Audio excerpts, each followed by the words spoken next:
School's starting back up shortly, and with that comes the return of having to pack your kids' lunches each and every day. But we want to know more about what's good and what's bad in those school lunches. So joining me now is Courtney Davis, pediatric clinical dietitian over at the Rocky Mountain Hospital for Children. Courtney, thanks so much for the time. Let's start here. What's the most important food or foods for kids to have in their lunch? I think the most important thing that we can do is choosing foods that are long lasting and a total balance, whether that's a meal or a snack. So trying to include something that has protein, such as meat, dairy, or soy, beans, eggs, fish, nuts, seeds, those are all great protein sources. A carbohydrate such as grain or starch that has some fiber in it, or more of a starchy vegetable. And then if you can as well, a fruit and or vegetable. So on the flip side of that coin, what kind of items should parents stay away from? Want to try to stay away from anything that will be absorbed quickly. So for example, things that are simple carbohydrates like candies, cakes, chips, those things we kind of metabolize pretty quickly. So we'll get hungry again sooner. And when we have a long stretch in the day and we're trying to stay focused in school, those may not be as long lasting and helpful for paying attention. Now, when we're talking about drinks for school lunches, are we talking about water and that's it, or is there some wiggle room there? There's always a little bit of wiggle room, although of course we want to have as much water as possible in the day to stay hydrated.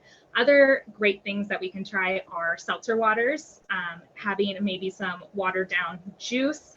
The big things we want to try to stick away from as much as possible are sugar sweetened beverages such as sodas, energy drinks, Gatorade, sports drinks, those can be pretty high in sugar.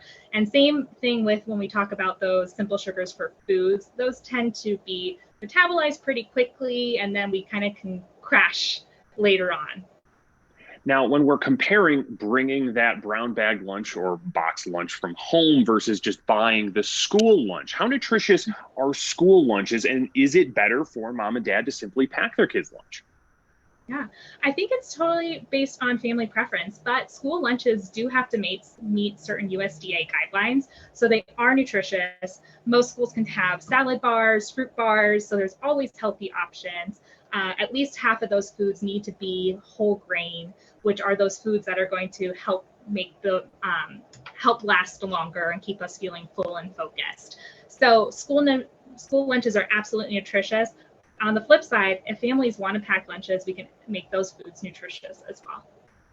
We'll get you out of here on this one. What is one item that parents should try to pack every day for their kids? I would say a fruit or vegetable, just because we want to start those exposures young if we can. All right, Courtney Davis, pediatric clinical dietitian at the Rocky Mountain Hospital for Children, with some great tips for parents out there. Their kids are going back to school and will need to stay healthy. Courtney, thanks so much. Thank you.